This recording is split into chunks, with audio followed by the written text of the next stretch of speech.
had a swan salon that was like May the 4th be with you. So you're obviously virtue I know, signaling. but I assumed I just thought like after 7 shitty movies in a row, it was impossible for them to like come up with a good TV show. So they did actually. I heard the show is great. The But then show I is found great. out it was Pedro Pascal, who I freaking love, and now I was like, shit, I gotta watch this thing.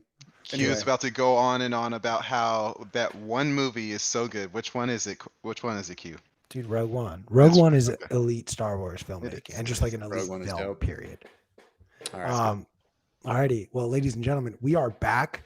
I am back on Twitter, which is incredible. Thank you to no one except for Kobe Duran over here, who actually helped me out a little bit. Retweet. Ladies and gentlemen, we are back for episode 14 of the Bitcoin Ballers, and we have a very, very special guest, none other than the CEO, the founder of everyone's favorite Bitcoin exchange, Swan, Mr. Cory Klippsten. Cory, how you doing, man? Yo, I am well. I'm just tweeting this out for you guys, see if we can get some. I feel like today we're going to get like an over-index of crypto haters with a Z. Oh, no, I don't do well with haters. For sure. It's going to be hilarious. And you're like, fuck, these guys know about basketball. I was the star of my 6th grade team, and I love Pepe. Do you want to hear a story that'll make Ulric cry? Oh, yeah. No, I won't do that to you. I will say no. I just cracked a beer for you guys because I'm all out. Quite the day. I'm not sure the beer is going to do me though, so I got some double black as well. Oh man, I feel like we should mention today is day 2 of the SEC's reckonings on all the crypto casinos in the world. Yesterday we had Binance. Today we have Coinbase. Cory, to be honest, I'd be remiss not to ask you, like, oh my God, thoughts, feelings. I loved your thread yesterday. I think I read it like 3 times, and I'm still like trying to digest some of it. But which one was that? The one where you're like, "Well, Binance just got sued, so let's do a quick little recap of everything that's happened." Oh yeah, the quick little 17 that ended up being 22 because I kept adding to it. Still, it was pretty wild. Funny. So shoot, yeah. What happened? Did you just coin something Did you call it the reckoning? Oh, did I? I did like not say the reckoning. You know, I like that. You coined that. Coins are always getting wrecked, so this is the reckoning. That's pretty good. That to you. Pretty good. All right. So what happened? I mean, for those that care, I thought this was a basketball show, but evidently, no. Binance got sued by the SEC, and that was announced Monday morning, and it was vicious, asking for immediate relief, like an immediate shutdown within 48 hours. Sued both Binance and CZ since he's, clearly, according to their research, fully in control of every aspect of the international and the US platforms, which weren't operated separately, blah, blah, blah. So it seems like a pretty ugly situation for them. And in particular, it'd be really interesting because they have them kind of dead to rights with lots and lots of proof that they were deliberately operating in the USA and serving US customers. And so the SEC has asked for full transparency, like down to the penny, down to the token, accounting of the entire global Binance organization. And I don't see Binance doing that. And so I would say that CZ's global footprint in the future will be limited to non-extradition countries, probably within a few months. And then Tuesday morning, they dropped the coin. That's today, Tuesday morning. God, longest days in a while. Dropped a Coinbase lawsuit, and many of the same charges, slightly lighter touch. Because it's like amazingly a slightly less nefarious organization than the one on Monday. Brian Armstrong not named, but their entire business model completely wrecked.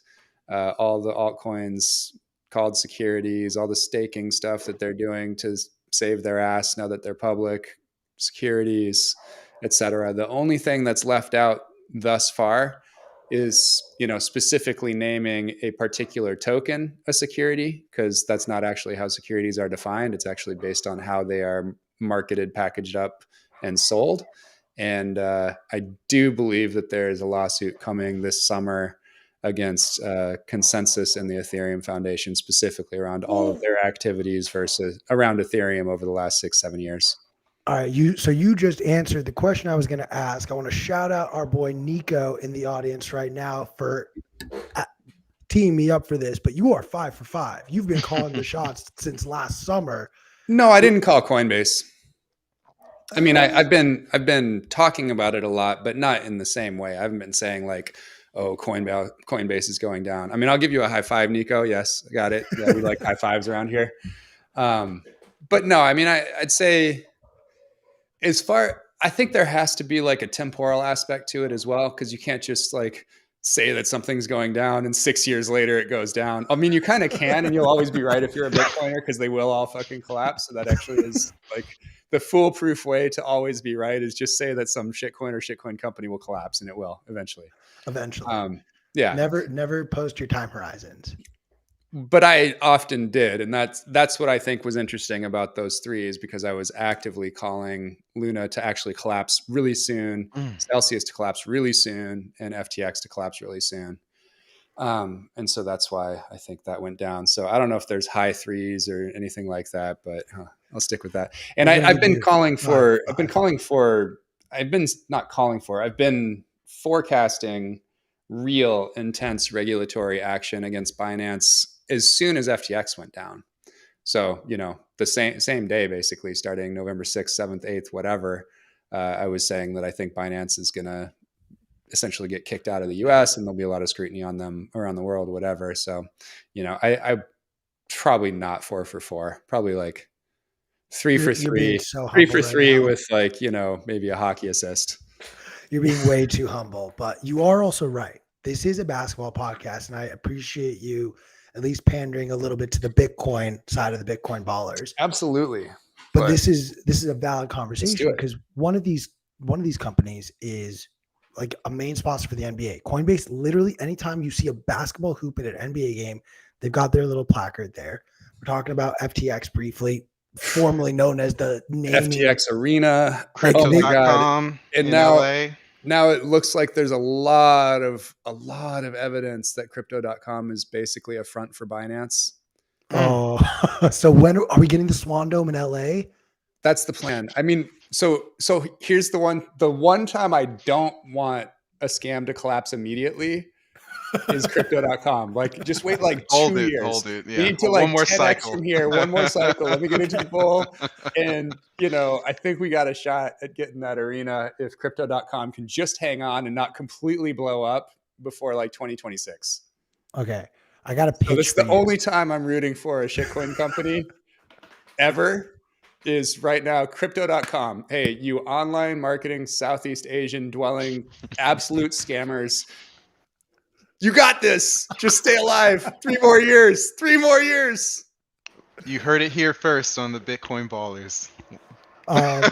What I really want to know is, can Swan at least replace Western Union as the jersey sponsor for the Denver Nuggets? Because it like makes me cringe every time I see a close up.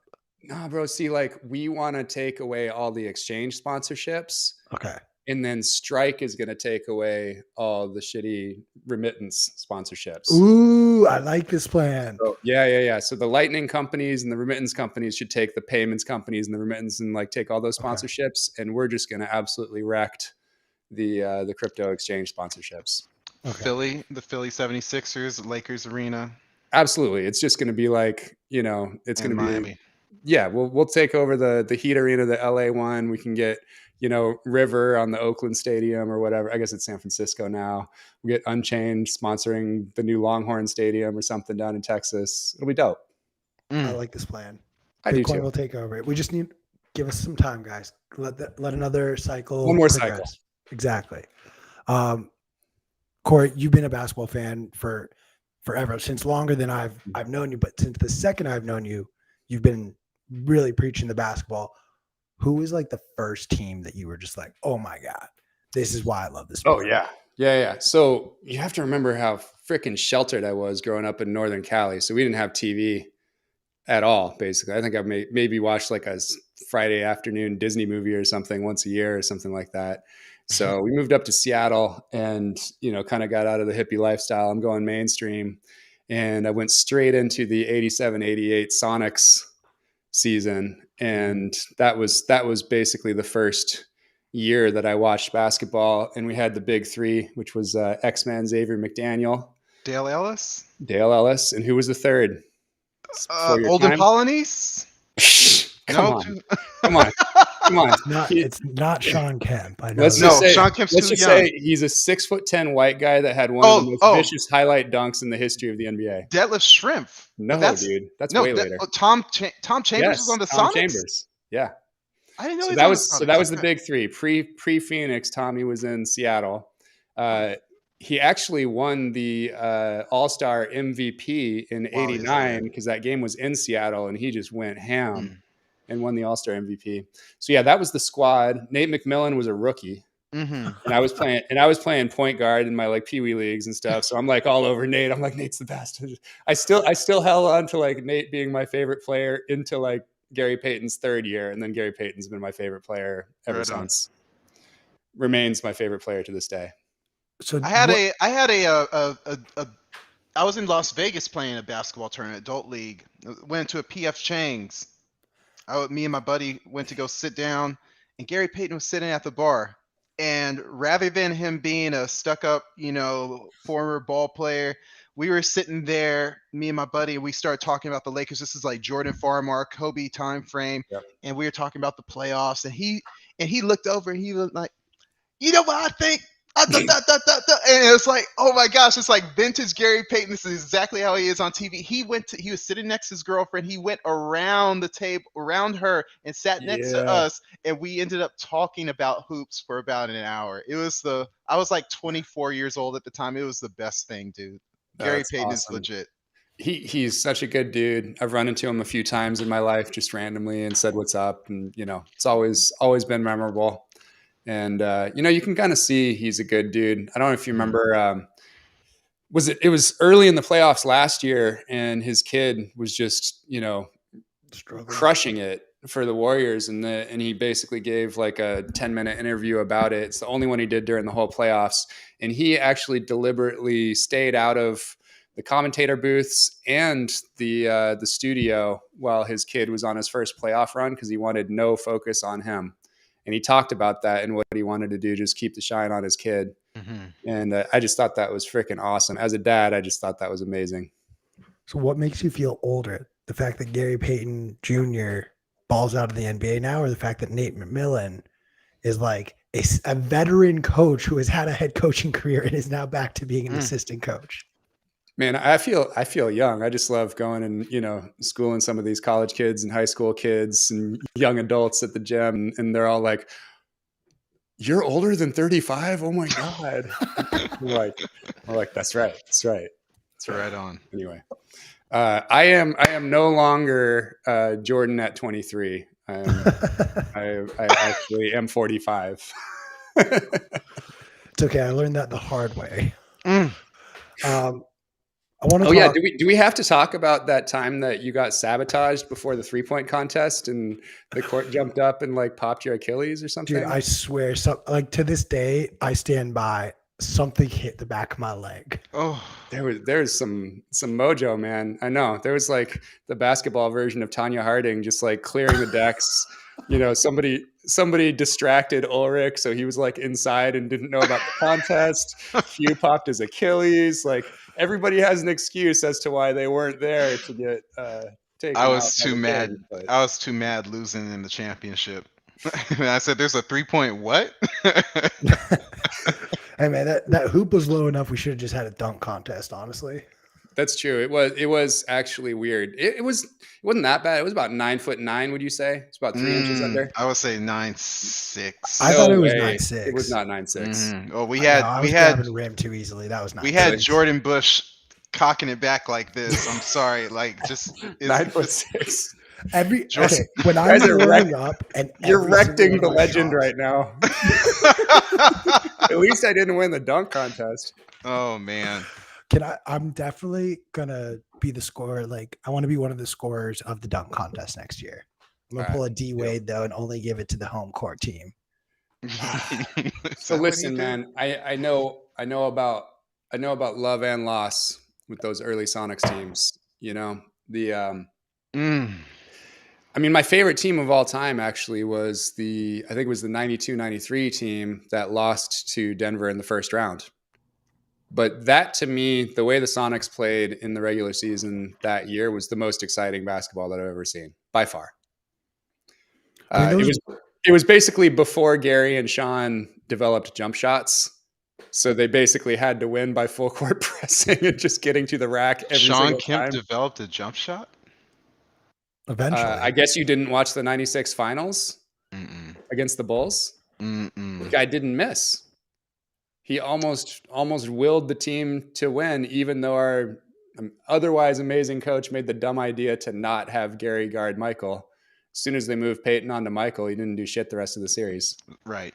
I knew that part, but that's probably, yeah, okay. But Kemp was insane in those first two games at Chicago in 96. I mean, he looked like one of the best players in the world. Mm-hmm. Which he was at that time. Yeah. I mean, like, the thing that always surprises me when I go back, and especially with that era of Seattle basketball, is the fact that that's not the Seattle team that won a championship. Like, it's Gus Brown or Gus Williams and downtown Freddie Brown and Jack Sikma in 78. Like, that's before my time, but those guys were always around Seattle when I was growing up, which was just cool. So one of the things I wanted to talk about amongst the rumors circulating the NBA is the idea of expanding, and two cities that are always getting thrown out, Seattle and Las Vegas. Yeah. Would you rather see just a brand new franchise in Seattle, or would you 100%. Rather or bring back OKC? No, forget it. Who cares about it? I don't want that one. I don't want that tainted piece of shit graft franchise. And I didn't want the Kings either, because, you know, that's a great team and great franchise, awesome fans. And I had an opportunity to help with that movement. There were a lot of people in Seattle and a lot of moneyed people that were working on taking the Kings. This was probably 8-9 years ago. And I easily could have joined that group and tried to help. And I just didn't want any part of it. I don't want some other fan base to get screwed. I want a clean, new team, Sonics, green and gold. Like the Cleveland Browns. Yeah, exactly. And the Charlotte Hornets, for that matter. No, never mind. I take that back. So they didn't. Well, they were. Bobcats are a new franchise. It would have been cool if they called them the Hornets, though. No, well, the Bobcats were. They just took the name back when the Pelicans. No, Michael Jordan literally complained, and then it was like, I want to call the Charlotte Bobcats the Charlotte Hornets again. And then the NBA was like, okay, cool, we'll do that for you. Oh, are they the Hornets again? They are the Hornets, because the New Orleans Hornets became the Pelicans. So I guess they took the Hornets name from the Pelicans. Is that what you're saying, Q? Yeah. Okay, gotcha. Yeah, but then, of course, never forget that the Utah Jazz were originally the New Orleans Jazz, which makes fucking sense. I know. How funny is that? All right, I hear you, though, and I absolutely respect the fact that you don't want to screw over another fan base. Yeah. Having gone through that experience, so much respect for that. But hear me out on this pitch. The Clippers have no fans, so we should just give Seattle the Clippers. I mean, that was rumored for a long time, and it really heated up when it looked like Ballmer was going to buy them, because they were like, oh, he's going to buy them and move them back to Seattle or whatever. But, he's actually not the most popular guy in Seattle. Ooh. Whatever is what it is. Interesting. Have you seen the new stadium? Like, obviously it's not open, but like the construction and all of that for the new Intuit Dome or whatever the tax bullshit thing dome is. I don't even know what you're talking about. Is that something new down here in LA? Clippers. It's in Inglewood. It's the Clippers. Going to be the Clippers' new stadium. Yes, in 2 years. And they did a whole tour where Ballmer had Russell Westbrook and Kawhi Leonard there and Paul George, I think. And Ballmer was literally showing off the toilet seats, because that's all they could show off, because they don't have any championship banners. They didn't have any fans hyped up for this. And everyone's like, we don't want this. Like, go away, leave LA already. Jeez, pretty harsh, man. Wait, hold on. Take that with a grain of salt. Only one team should ever play in Inglewood. Only one team should ever play in Inglewood. And they're purple and gold. Yes, I mean, there's plenty of people in Los Angeles for two teams. That's why we've always had two hockey teams, two baseball teams, two football teams. That's, I think, patently false. My entire childhood, I was devoid of LA football. Patently false. And they were trying to come back as soon as they could. I think Q is just very, very Laker heavy. This is generally a Lakers show, and I understand, but don't poop on the Clippers because they're making their new stadium. Okay. So Q, I have to tell you, I've been living here 10 years now. This was the first year that I was actually like really rooting for the Lakers. Yeah, but you're not like you're a normal LA person, and in that I mean like you're not from LA. So you come here with like your sort of culture and what things you like and teams you like. So that's acceptable. Well, I grew up with an older brother who was a huge Lakers fan, by the way. Interesting. So he was a massive Showtime 80s Lakers fan. So I grew up with Magic and James and Cap and all that stuff. I was a huge AC Green fan. Like, dude, AC Green lives like up the street like from my parents' house. So what it reminded me of and what was so cool about it is it reminded me of the first year that I watched basketball. The Lakers this year were a lot like the Sonics in 87, 88. They were the 7 seed. The Sonics took out the 2 seed Mavericks with Roy Tarpley and Derek Harper. And I think Aguirre was on that team. And then the second round, they got the 3 seed Rockets with Olajuwon and a bunch of guys. And then they played the Lakers in the West Finals and got swept, which just happened to the Lakers, right? They had 2 just amazing series, just playing their hearts out. And then it's just like you just kind of run out of gas and you run into a buzzsaw. Mm-hmm. How good is this Nuggets team in your opinion? I mean, it starts with the dude at the top. I mean, I've never seen anything like this guy. I mean, Jokic. I've never seen anything like this guy. I almost want it so hard to watch, but also you can't take your eyes off him. I hate the picture of him from when he's 12, because now like every single fat boy like thinks he's gonna make the NBA, and like I'm sorry, but he is also 7 feet tall. Do not forget that small little detail that helps propel him to being an NBA player. Isn't that similar to how there's a bunch of little guards who think that just because they can shot put a ball behind the 3-point line that they think that they could be Steph Curry? You know, I think that we build these little personas of how we're supposed to pursue basketball, and because he does the fat guy really well, it doesn't take away from his fundamentals and the things that he does that get swept under the rug, like his defensive positioning, his ability to shoot the 3, or his ability to just be like sloppily aggressive. I have a question for Cory, because he was growing up watching ball in the late 80s, which would happen to be Bird's relative prime. A lot of people compare Jokic to Larry Bird. Do you see that from the time that you remembered watching Larry Bird play? Temperamentally, kind of. Yeah, but not much more. I don't know. I don't know that there's a better. I mean, Sabonis he's like a better Sabonis. Mm-hmm. Yep. Slightly more athletic, but otherwise, it's like Sabonis was the best big man passer, and he was a knockdown shooter from deep. And he was smart and great team game and like basically unbeatable in his prime. That feels like what we're seeing again. You're talking about Arvydas. You're talking about Daddy Sabonis. Of course. Yeah. Okay. Yeah. So wait, he has a kid? Just kidding. Come on, Mr. Sacramento.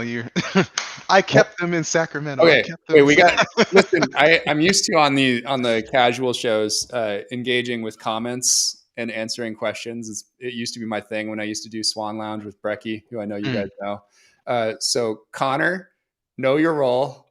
Like, you just joined the team like 2 months ago. Like, I don't know what the fuck you think you're doing. And let's see what else. Who's the next NBA player to join Swan after Delhi? It's a good question. So yeah, this is not, we haven't put this press out or anything, but Matt Dellavedova of the Kings, formerly of the Cavaliers, recently joined Swan as vice president of business development. So he's on the team and doing meetings and everything. He's still going to play pro ball this fall over in Melbourne. And I think this year he did the same thing. And then he hooks up with an NBA team for the stretch run, basically at the trade deadline. So he wants to come back and do another half year in the NBA. But yeah, we're just him and Lavera and a couple other guys that have ties to Australia are just going to go ham on pushing Swan Private as hard as possible into Australia through the fall and the winter. It should be pretty fun. And then who else we got? In on this. We've got two former national team players. Armani on our marketing team is still deciding whether to lace him up for Panama again at the Worlds. He's on the roster. He's literally like deciding now whether to play or not. And then we've got a guy on the finance team, Alex, that used to play pro ball and then played for Montenegro on their national team. So yeah, squad is stacked for sure. I mean, like if we really brought the Swans out for the 3-on-3, which we may have to say, like, is Swan going to get out of the first round? Because I know that both Swan and I feel like Deli, Armani, and Alex are probably going to be okay, even with that huge dude that kept on scratching up Ulric last year. I ain't letting no one beat me in the first round, so I don't care if Deli's on the opposite team. I'm not losing the first round. I'm just saying. God. Listen, hey, Connor, take a time stamp of that. Let's turn this into it. We're going to put this on Twitter tomorrow with a shorty. 26th minute. For sure. 26th minute. 26th I'm not losing the first round. Listen, we'll do you the favor. We'll seed you, okay? You can be like the 3 seed and we'll be the 1 seed. So we're on opposite sides of the bracket. Oh, I love this. Stacking we're talking a lot about world basketball. And yeah. By the way, just for the record, in case anybody was curious, Ulric is significantly better at basketball than me. Like, just so you know, like I'm a very good, like in the gym basketball player. And I was like close to really good in my 20s. Like he's still really, really, really good at basketball. And it's very impressive. I'm just very angry. I will echo what Cory is saying by sharing this story where all the guys, no, not that story. Okay, thank you. Also, like I didn't play basketball in high school. Soccer was my sport, but like all the guys in my year who played basketball, they have one team at that same Wilson Park League that Ulric plays in. And I hear Ulric talk all this smack about how good he is. So I like go to my buddies and I'm like, hey, have you guys, what's the deal with this team called Proof of Work? And then my friend goes, wait, is that the orange team? Dude, they have this one guy, the black guy with the afro, who is so good. And they have won every year forever. And I'm like, oh, wow, he's not kidding. He's like really good. It's the real deal. Proof of work. There you go. Yeah, I've got my number 19 Swan jersey upstairs, nice and fresh and clean for, next season when I play one game. Make sure you hang dry that sucker. Make sure you hang dry that. I hang dry it. I'm right on. I think you got me a double XL though, and I was like, I don't have the musculature for this. Like, I'm swimming in this fucker. He's trying to take pictures with me. I look like fucking Urkel. No, I wouldn't do that to you. That's funny. I'm wearing extra medium. Cory, I want to read you the 8 players who have announced their plan for Team USA on for this summer's FIBA Basketball World Cup. Mikal Bridges, Jalen Brunson, Anthony Edwards, Tyrese Halliburton, Brandon Ingram, Jaren Jackson Jr., Bobby Portis, and Austin Reeves. My question is very direct and will tell you how I feel, but is this the worst Team USA team that has been put together possibly ever? Yes, but that doesn't mean they'll get the worst result ever. Okay. I could agree with that. Because, that will still be the most skilled team. It's just a matter of like whether they can gel and get them running plays and not being selfish and shit. Is Coach K still in charge of the program? No, it is Steve Kerr this year. That's interesting. That could work. And you got Spoelstra, Ty Lue, and Mark Few as assistant coaches. Sounds like a gold medal to me. Not kidding. Not kidding. I think really. Yeah. I mean, because I didn't hear an asshole in that group. It's not like James Harden was in there. I see what you're saying. Okay. I see what you're saying. I mean, I see that though. And then like Ulric and I were talking about this beforehand. Like, for example, Team Canada, if they all opt to play in, you could have Jamal Murray, Andrew Wiggins, and Shai Gilgeous-Alexander. Like, I take that big three over this entire Team USA roster in any 7-game series or even just in a 1-game elimination tournament. So I pick Canada. I mean, players, 4 through 8 or 4 through 9 are not going to be at that level, though. True. Here's something to consider, guys. Here's something to consider. That one thing that with Colangelo and Coach K were discovering as the international teams were raising themselves to the United States bar is that the United States was learning how to play the European style. The United States was learning how to play within a more zone-oriented against zone-oriented defenses. What you have on that team that you described, Q, you have a shooting point guard, a point guard who can hit the gaps and make mid-range. You have shooters on the wing. You have a selfless big man that doesn't need the ball to be effective and can stretch the floor and score. What I see is a team that may not be great in American basketball facing off against, an ISO ball against LeBron James or a Kevin Durant or a Devin Booker. But what you do have is a team that can drive, penetrate, and knock down an open three. And that could be the difference when you're facing against these teams that are literally live and breathe that style of play, the Greeks and the Spaniards. I'm not sure about the Australians. But that's because I was saying, yeah, like you guys both said, yeah, they kind of suck. But we could see some synergy where the individuals are better than the sum of their parts. Did I say that right? I'm drinking too much water. The team is better than the individual parts. I get what you're saying, but I think the flaw in that logic is just the fact that, like, these players on Team USA, they've never played together. Right. And none of them are coming from the Warriors, so it's not like you have Steve Kerr, who's like already kind of explained his system. You got all these other players coming in to learn a new system versus a team like Spain that's technically ranked number 1 overall in the world, that's played together for the last decade, won the last FIBA World Cup. Like, that's a team that has that chemistry and that synergy. I think the real test, as I said to you, Ulric, before, is if Giannis does play, the U.S. plays Greece in the group stage games, and like I take Greece in that game. I don't think anyone on this team. Dude, we good. You know what? You didn't watch enough of the Knicks this year.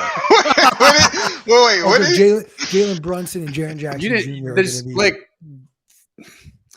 you have to be good. We're good. Yeah, I just looked up the roster and I just needed to see it myself for a second and just like imagine the pieces fitting together. Hold on. I just realized like this is actually the Bitcoin Ballers show. So I had to get out the Hold up. I'm trying to get one of them for real when we hit 65 again. Yes, you are. This is a busting through 20K in December of 2020, December 16th, 2020 type necklace right here. Right on. The first day we added smash buys to swan.com, baby, was the same day as all time high. Related? I don't know. It's been said. People are saying there's rumors. I don't know. No, for real. So yeah. So Jalen, if you watched like 5 Knicks games this year, you saw some like 80s, 90s point guard shit, like game manager, control the entire floor, offense and defense. Everybody plays for him. They play up a level because he's there. They believe because he believes and because he's good. I mean, that alone, if he's healthy, like they're more than competitive in every game. And then Anthony Edwards is going to look at this as his opportunity to completely break out and max contract forever, superstardom, crazy contract, endorsements, blah, blah, blah. Like this is a stage for him. he's going to give a shit. I mean, that backcourt, damn. I am very, very. I'm actually liking this, even though they're all like, you know, tier A1. I called him B plus. It's so funny, yeah. But at the same time, you have guys on the Canadian team, guys on the guys. I forgot the other. There's another team that had some rising stars, but primarily the Canadians, where it's like, oh shoot, like these guys have an opportunity to show themselves. Jamal Murray, what's his name, Andrew Wiggins. Even though Wiggins made an All-Star game, showing yourself to beat the United States on an international stage, that can garner support from your international fan base, and all of a sudden, you know, people look at, oh, who's my next target for being a marketing feature? Like, who do we give a next shoe deal to? Oh, well, it could be Jamal Murray because he has all these fans in Canada, or these fans in the international stage. So these guys, I think the United States players may not be as hungry as the NBA players in these international teams to make a name for themselves. And while you say that, I would counter, it's like even more so for players coming from those other countries. They're gonna start Kelly Olynyk and Dwight Powell, dude. they're coming off the bench with Thomas Scrub. His last name is Scrub. Yeah. Wait, hold on. I'll pick him up and play him in Pacific Bitcoin. Watch out now. Is Dylan Brooks is Canadian? I think so, and so is. Honestly, I would love to see Tristan Thompson just somehow get brought in for this. Tristan Thompson didn't do bad for the 10 minutes he played in the playoffs. I'm like half joking, but watch out. They literally got swept. By the way, recent funny Tristan story. I went to Clutch Sports Pro Day. So this is when they bring like their top soon to be draft picks and, you know, basically put them on display for all the execs and the coaches of the league. And it was right by my house, and got invited, which was sweet. So it was super fun to go. They let Tristan on the mic doing commentary at first. Oh no! Oh no! He pulled a Travis Kelce. So he's on the mic and he's saying things like, you know, like the Duke kid. What's the Riley, the 7'1" guy that drains threes on Duke. Anyway, I forget his Derek Lively, right? Okay, yeah, sounds familiar. Yeah, got kind of like Q style hair, and about 7'1", and also he can shoot. So that guy, not fucking with you, Q. I've seen highlight reels of you too. I remember you posted the Twitter challenge too, right? You looked like you had some game. Yeah. You looked like you had just stepped off of like the two-wheeling SUV on the way to the pyramids, and then stepped into the gym and then hit some threes. You had like some flowing white shit on.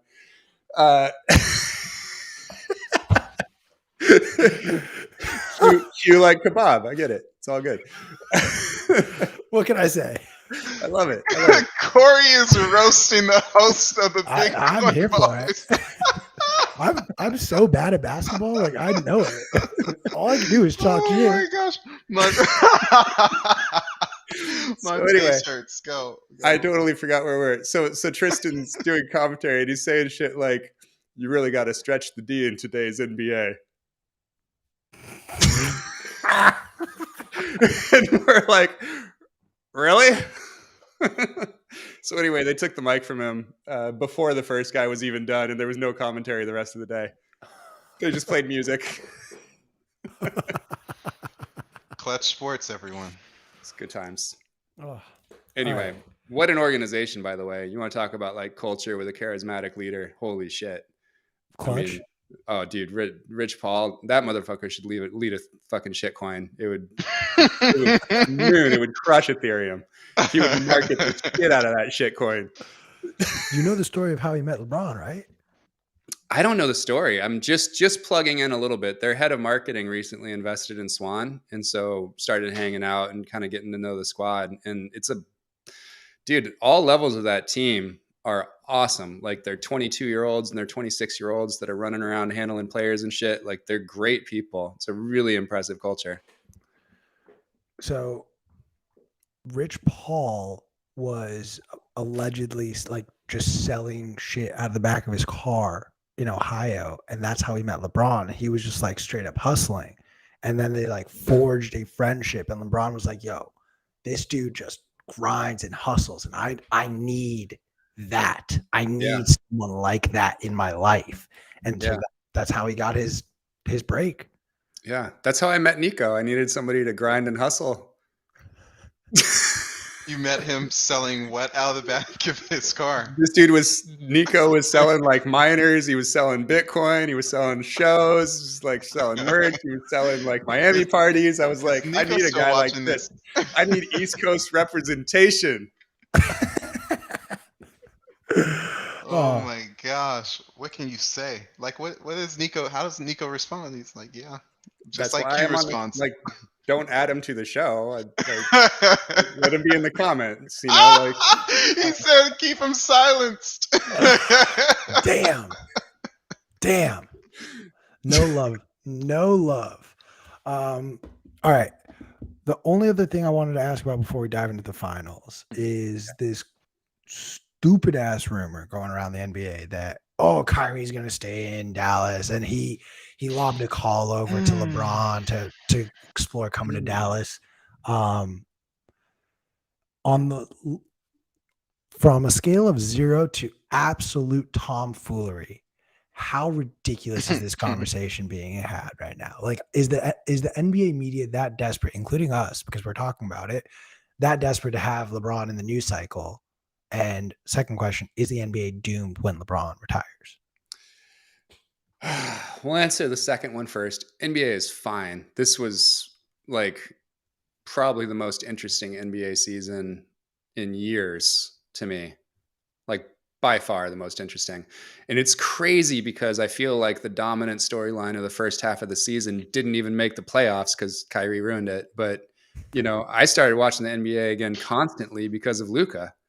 Like, it's so relatable when you can watch somebody play basketball and you can go and do the exact same moves in the gym and no extra athleticism required. You know, it's not unlike Steph, and, you know, kind of ushered in a whole new generation of players where, like, if you just copy the skills, there's nothing athletically that he's doing that's like unattainable. It turns out the dude's actually super fast and super strong, but that actually came later. It wasn't true early on. He was just insanely skilled. Now he's like skilled and athletic, which is why he's playing well into his 30s. But yeah, watching Luka was just super fun. I mean, I was like, I'd watch a Mavs highlights and then I'd like go and like watch YouTube videos breaking down his moves and see like, this is the thing and this is the counter. And then I'd go play pickup and like go try it and it would work. And I was like, oh my God, this is amazing.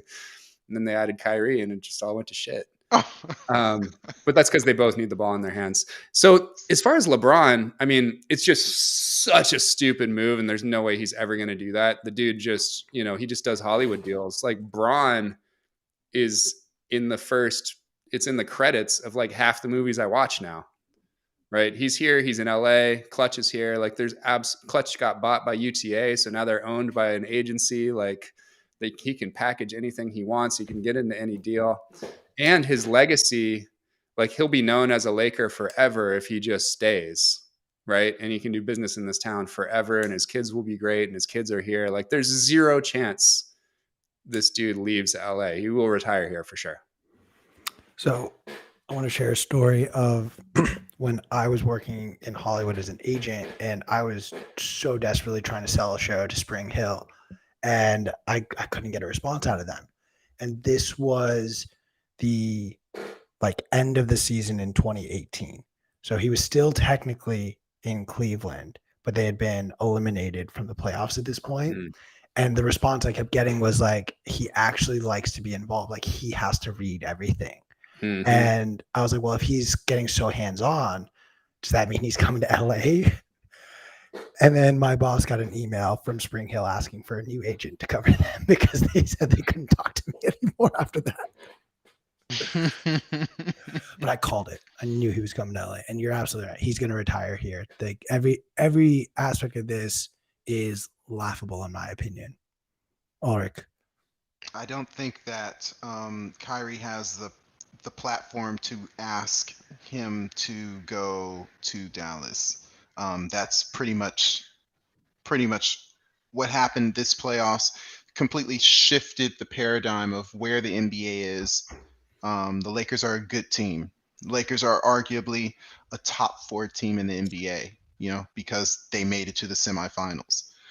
Kyrie should be looking to take his talents elsewhere. In my opinion, if he doesn't go to the Lakers, it should be somewhere else other than Dallas, because Corey's right. He doesn't fit in with their system. He would complement LeBron and AD I've been saying if the Lakers were missing someone to fill in when LeBron is acting his age, and a player like Kyrie, who still has his legs and is probably the most talented one-on-one player in the NBA.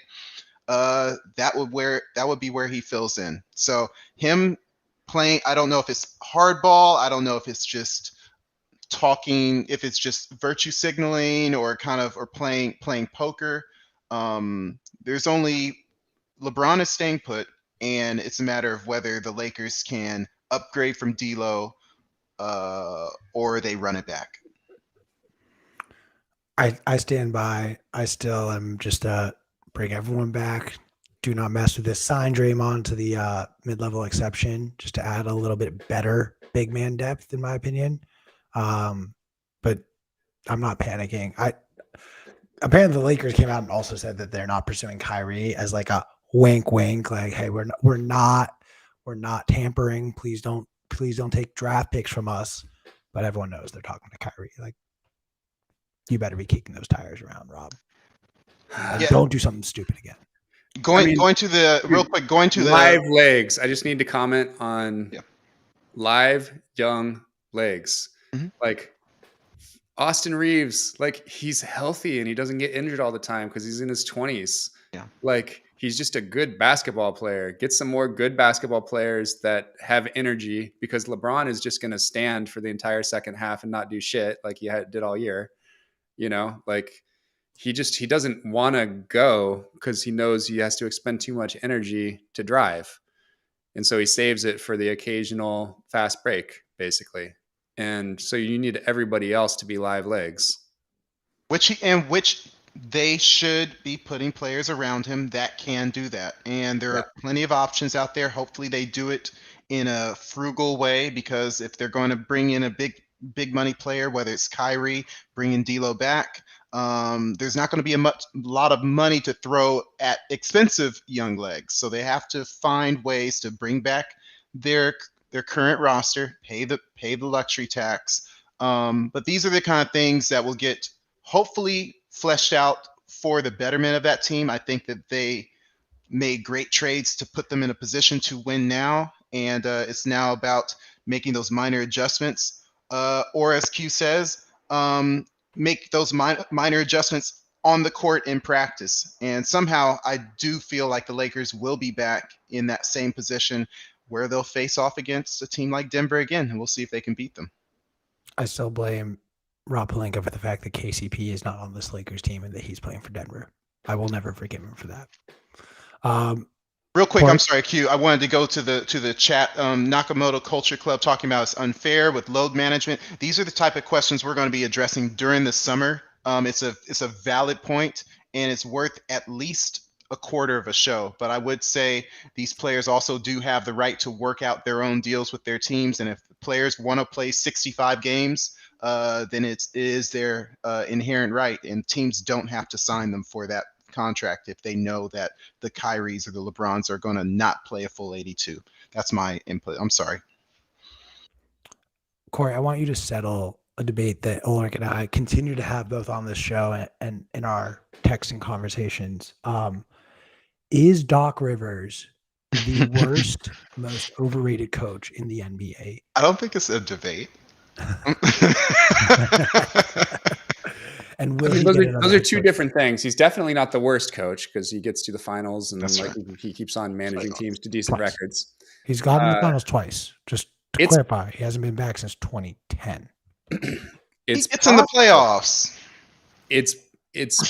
There are a number of coaches that are really good for regular season and like first round and just can't make it happen. And George Karl, Mike D'Antoni, like there's some really good. Yes. But when the whistle is held a little tighter, it's just very fucking different. And if you don't have at least one player with some dog in him, and there aren't, like, you play free flowing, let's all share the ball, kumbaya, and everybody launch fucking threes all the fucking time, and it's all about the open man, and you don't let somebody be the alpha. Guess what you don't have in the West Finals? You don't have an alpha. So, that's what I think happens to these coaches that, optimize for the team ball thing. Anyway, it's interesting. I mean, there's a lot of different ways to win basketball, and I've seen a lot of different styles win, but that seems to be a consistent theme with these guys that play the, share the ball, first open shot, run and gun thing. It doesn't let an alpha have the ball in their hand enough to feel it in the fourth quarter. Like I need to dribble a lot to feel fucking good at the end of a game. Like, right. I need to miss some shots, and I need a couple of heat check moments, and then I'm good to go and take the shots at the end. Valid. I mean, you need your Kobe. And to your point, you need your fucking Jimmy Buckets. And yes, it's Jimmy Buckets over the Joker. Jimmy Buckets is my guy, and I'm riding into the fucking end this year. All right. So how many games is it going to take for the Heat to get it done then? They're done in 6. Ooh. I keep hearing this Heat in 6. I'm sorry. It's 2-1-1. It's 2-2-1-1-1, right? Yeah. Not 2-3-2. Yeah. They went back to So game 6 is back in Miami, and hopefully they'll be up 3-2, and hopefully they close it out this fucking time. There won't be a game 6. You think it's just Nuggets from here? Yeah. I was surprised that I'll be honest. I was surprised that they won. Me too, by the way. So, like, big victory going in and winning this. I mean, at the end of the day, like, the longer the series extends, obviously the better for the Heat because they are not the better team. But they stole a game, and, like, Hero coming back as a wild card for sure. Like, we'll see if he actually has game right now. And I feel like, I don't know. I just have a weird feeling that there's going to be like a knee or ankle tweak or something for Murray or Jokic. I don't know what, but honestly, I'd hate to see that just from the aspect of like, these guys have been so competitive the whole time. So competitive this whole fucking time, but they have so many miles on them both from this season. Like, they both play huge minutes every fucking game, and they haven't done it really before. And they're both playing out of their minds, especially Murray, so I don't know. I actually don't know what his history of injury is. Murray tore his ACL in the end of 2021 and missed all of last year. Yeah. That's right. But I think this is where I fall into the Nuggets in 5 camp. Despite the fact that the Heat won in Denver, which is the first time Denver lost at home this playoffs, the Heat shot 48% from 3. Yeah. And they also shot 48% from the field. Like, that's how lights out the Heat were shooting.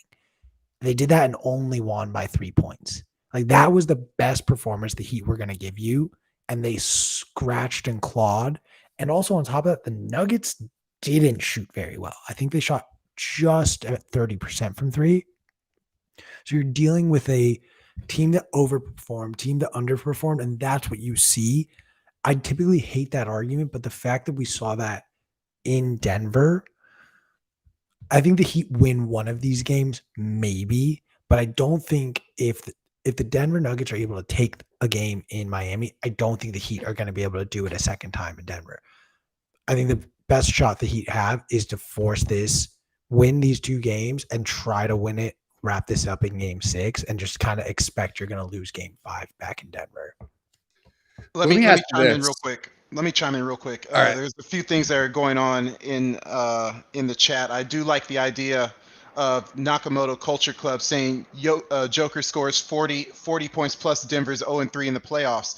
What happened in this game recently, Yeah. and Jackson and Van Gundy brought this out, we're going to let Jokic we're going to take something away from him. He has this trilemma that's really good. He's a walking massive triple-double, but he only had 3 assists, I think, in game 2. And they announced that when it was like 5 minutes left. So he didn't even get any in the last 5 minutes. If you take away Jokic, one of his things, box him out, make him get 3 rebounds, then all of a sudden he's no longer that pillar that the Nuggets rely on. Another thing is that Michael Porter is underperforming in the playoffs. I always look for the players who are underperforming when you're supposed to overperform. If you're a top 3 player on your team, your stats are supposed to go up because your usage is going up, and you need to be there for when your team is calling on you more. So what I do expect, though, him playing hideous in game 2. They only lost by 3. So if he were to just play even slightly below his average, Denver ends up winning that game. I don't believe that the Heat's play is sustainable. Remember, the Heat have been playing all season long all playoffs long above their normal pay grade. Number 1 in 3-point percentage during the playoffs, but 27th in the regular season. Also, Jimmy Butler is obviously slowing down. I saw Connor mention who has more miles on him than Jimmy. Jimmy has put up so many points and has been so valiant in his efforts in pulling this 8 seed to the finals. But now he's been kind of quiet the last 4 games, 2 in the conference finals, and then the last 2 here. Yep. I think Jimmy is kind of cooked, and it's going to be, now you're really going to see a shift. Can these role players actually carry this team against the Denver juggernaut? Man, because in the finals, it's not every other day. I understand. Plenty of time for old dogs to recoup. Let me ask you a question. Go ahead. Yeah, go ahead. How many points did Jimmy score in game 4 against the Bucks? I think this is probably a low amount. So tell me. 56. 56. How many points did he score in game 2 against the Nuggets? 21. Yeah. So I think there are 2 big breakout games out of the last 5 for Jimmy buckets, and the Heat win both of those games.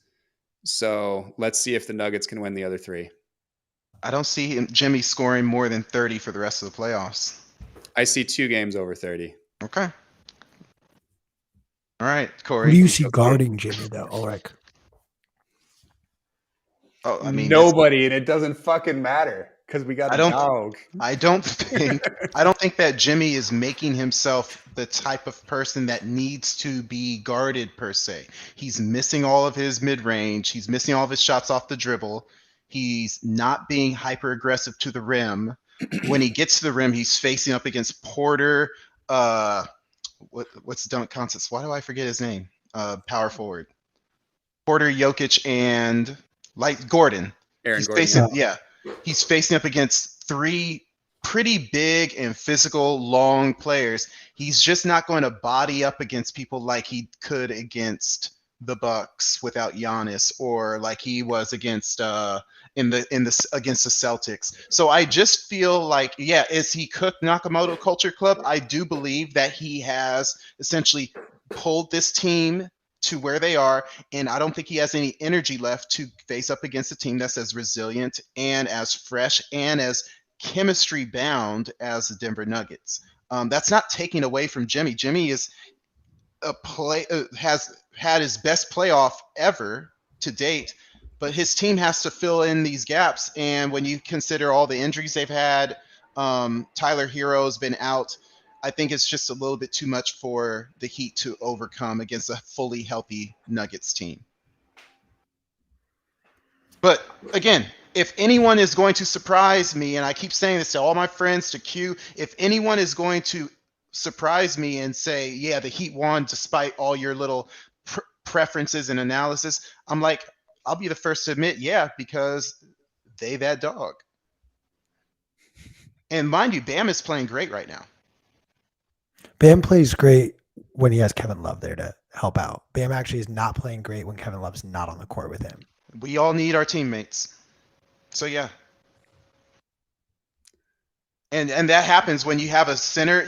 Anthony Davis gets rebounds when you have another guy who can box someone out. There are opportunities to rebound when you have someone else clearing someone else out. You just have this one guy that's okay. Yeah, you box out everyone and get the rebounds. It's like it's actually too much for one guy to handle. So I'm glad you made that point known. Kevin Love is doing a lot of things that the announcers are noticing that won't show up in the stats. And he's playing with his fundamentals, with his championship pedigree, meaning that he just knows where to be in the right place, even if he's 35 years old. It doesn't matter. These are the type of things that your team may need, these glue plays, these things, these intangibles to keep you in the game. And will it be enough? Maybe. It's definitely enough to keep them 1-1, but this is a series. And even if it does go in 5, like I think it will, that doesn't necessarily mean that it will be an abject failure by the Heat. They could still keep it close. I think Spoelstra learned the mistake of game 1 where he didn't play Kevin Love. Kevin Love played 0 minutes in that game. And there wasn't really a moment where I felt like, oh, the Miami Heat are keeping up with the Nuggets. It was like slowly and steadily, the Nuggets just kept pulling the game further and further away until it was just consistently double digits. Game 2, you saw their guards get real hot. Jimmy Butler is the superstar who knows, hey, if my teammate is cooking, I don't need to step on his toes. I'm better served and our team is better served. Let me keep dishing to you, Gabe Vincent. Let me find Max and let them get the job done, which is why Jimmy Butler is, in my opinion, the best superstar in the league right now, because you have other superstars who will just, James Harden, demand the ball, Jason Tatum, demand the ball, even when they're not playing well, on the off chance that they go off. So I think Spoelstra does a great job at shifting in the middle of a game and in the middle of a series. I think we're going to see Kevin Love a lot more as a result. That might be the only thing, because the Nuggets, yeah, you have Aaron Gordon playing 4. Michael Porter Jr. is really tall, long, lanky, grabs, rebounds, causes problems for wing players, but they're not your prototypical big man. And if you have Bam and Kevin Love playing, you are playing with a more prototypical too big, a stretch 4 who's going to punish you if you leave him open from 3, who can grab rebounds against your big hunk called the Joker. Cory, we're a little over time, and I'm conscious. We should break soon, which I appreciate. Yeah, it turns out there's a few media requests on a week when Coinbase and Binance get sued by the SEC. And a few things to deal with. We appreciate you taking the time to chat basketball. As always, whenever you want to come, I'm turning it over to you for final thoughts and anything else you want to share with everyone. Shoot. Nah, man, I don't do the 1-up. Bring me back to the 3. I'm a team player. Thank you. Appreciate that. I don't like the spotlight on me, man. I like the dish. I was a pass first point guard, and I can't play point guard anymore because I'm too slow. So I have to get like 2 and 3 man, but that's okay. No, man, this was fun. It's good to hang out. I did have something. What the heck was it? Oh, I know. I wanted to talk about Kevin Love for a sec, because you guys both grew up out here, and I'm really excited, for when the finals are over. I'm hoping to reconnect with them, because I talked to his brother and him quite a lot, like 2 years ago, when they signed up for Swan, and, he's into Bitcoin and stuff like that. But I never actually looked into his backstory, and I didn't know it. And I recently looked it up and found out, like, dude, like his dad is, former NBA player, brother of Mike Love from the Beach Boys. Mm-hmm. And like, think about that song, like Lying in Bed, like Brian Wilson did, and him, going through his shit, like his guy that was like his keeper and kept him alive was Kevin's dad. That's what he did in the 70s, was take care of Brian Wilson. And extricated him from the people that were, hangers on and like financially manipulating him, and like came in basically on behalf of his brother and like fixed everything. Anyway, I don't know that this is probably written about somewhere. So I found a couple stories about this, and I don't know if I have all the facts right or whatever, but I'm super eager to find out like the truth of what happened in that era. I'm fascinated by LA history, by the way. I read about like LA in the 50s, LA in the 60s, LA in the 70s. Like I always kind of wanted to end up here. It was very intentional. But yeah, I'm psyched to just break bread with him when he gets back out here and just kind of hang out and talk about that. Maybe have. And I feel with Deli on the team, I have a shot at setting that up. Maybe have K-Love at a Swan Salon in the future, huh? Oh yeah, no, he'll come. That's the thing. His brother Colin is like the super hardcore Bitcoiner, so he makes Kevin buy some. But yeah, his brother's hardcore Bitcoiner. Love that. And if you are not, I'm gonna shamelessly plug and show this. If you're not using Swan to buy Bitcoin, you're just doing it wrong. You got to hang the swan on them. You go like this, you nail the 3, and you hang the swan on them. Ooh, all right. If I don't see that as an NBA 3-point celebration next season, we got to talk to your marketing team. Oh, that's what you were doing in that picture. I didn't know what you and Andy were doing. Like, I thought it's like, what is that pose? No, and then it's like, and then if you shake it, it's caution swan's aggressive. Oh my gosh. Oh, Cory, you're the fucking man. Ulric, I tolerate you. Ladies and gentlemen, that's fine. It's been another episode of the Bitcoin Ballers. I don't tolerate a lot of people, so you're in good company, Ulric. But that's our show. By the way, I don't know who Nakamoto Culture Club is, but like hit me up on Twitter and say you watched this, but you kept the chat alive. Cheers.